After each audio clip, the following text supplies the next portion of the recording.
I'm sure all of you have watched at least one movie or series that features an American high school. And for you that actually did watch that, you know that it is a place full of stereotypical characters. Two kind of most outstanding ones are Jock and Nerd. Jock is that kind of meathead who makes up for his limited mental capacity with a charm that magnetizes all the so-called blonde girls in the high school. And the nerd is his polar opposite. It's a guy that put all of the points he had in intelligence, with nothing left for his charisma and stamina. And the result of that is that he's being mercilessly bullied by the jock.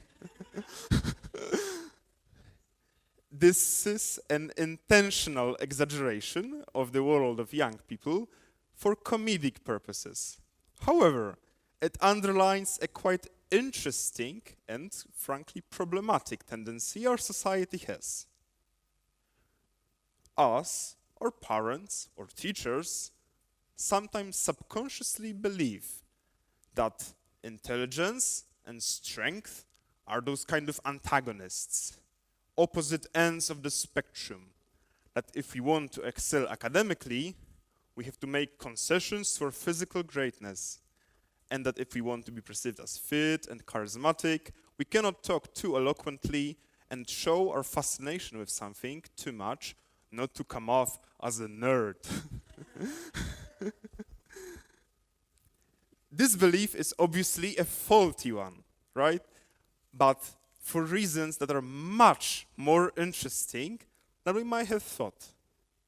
And it's not only very possible, but probably the best choice that we have to reconcile those polar opposites of the jock and the nerd that I hope we all have within us to achieve the best results.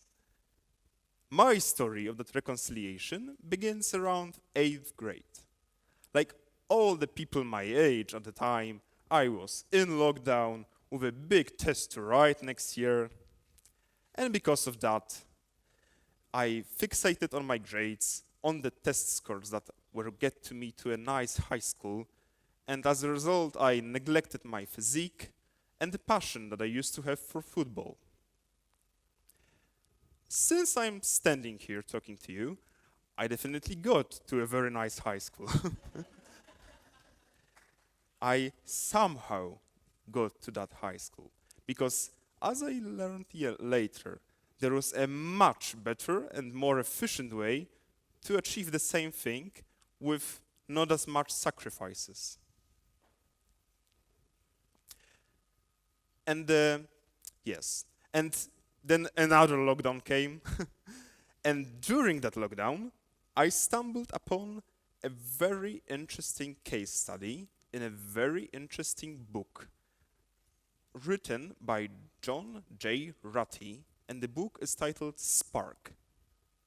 In probably the first chapter, or one of the first chapters, the author describes a very interesting case of a school in Naperville, 203rd District in the state of Illinois, United States. The school is in the top 10 schools in the entire state. Well, what's so special about it, you may ask? Well, in the case of United States, the most reliable and consistent predictor of how the school will perform is always money spent per student. However, Naperville spent just half of the amount that the average schools in the top 10 does. So how does it do it? How does it achieve such amazing results? The Naperville calls it an hour zero program. And prepare yourselves. Students that take part in the program are required to exercise for an hour every day at 80 to 90% of their heart rate first thing in the morning, before the other lessons start. This very rigorous program, however, produces absolutely outstanding results that were checked using the Trends in International Mathematics and Science study, TIMS for short. I bet you don't know what TIMS is. However, I also bet that some of you at least have heard about it in some context, not knowing it by name. And the context that you probably heard it in was that it is consistently dominated by Japan, Korea, Singapore, Taiwan, and so on. Yeah, you get the deal. And for the record, United States usually places around 13th place. Well, not that bad. The Naperville students, however, well, rather the results that they got, if overlaid on this international ranking, would place them in 6th place in math and in the 1st place in science, far behind Singapore, which, well, to this day, dominated the category all the time, achieving the best results.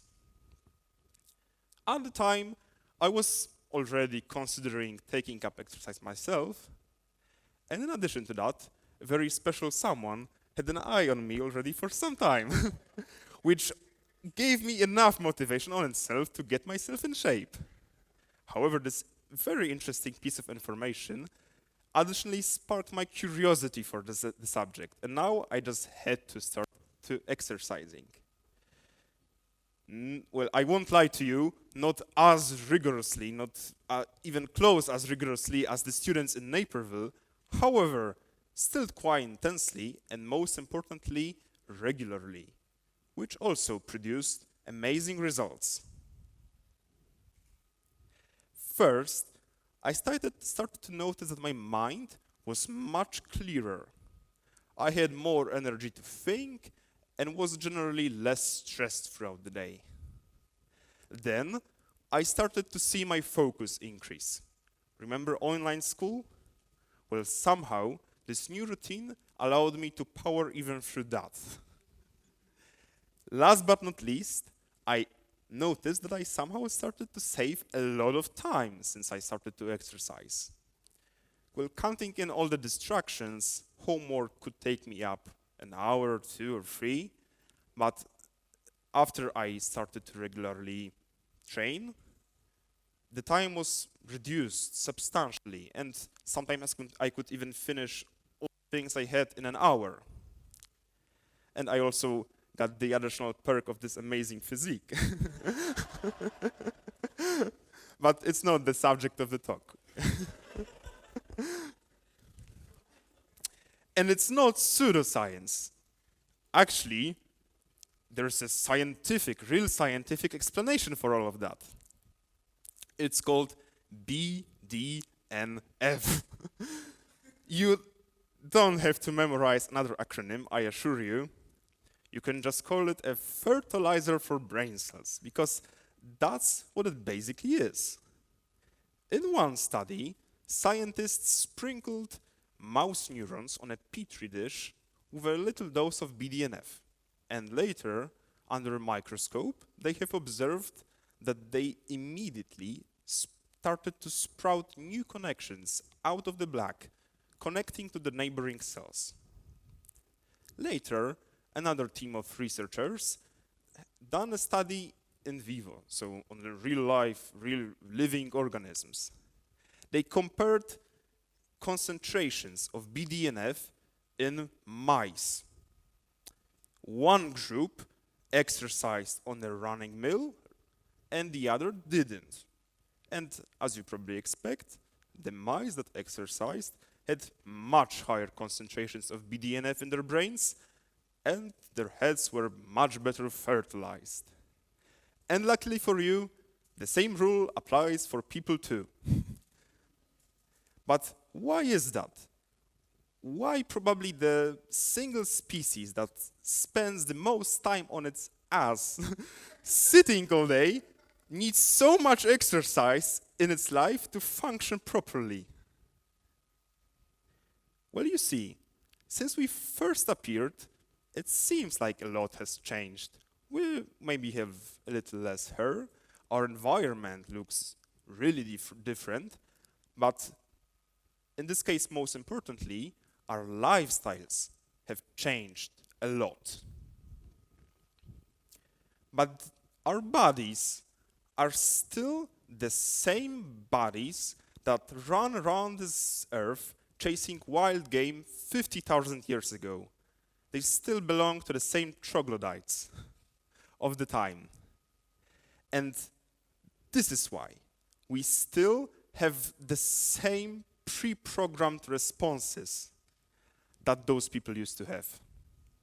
Our brains and our endocrine systems are programmed to function optimally in the conditions that there used to be on Earth back then, when our ancestors used to get a lot of exercise, but back then they called it survival, and also lots of flight or fight responses. Well, a lot of speakers will get to that on this stage.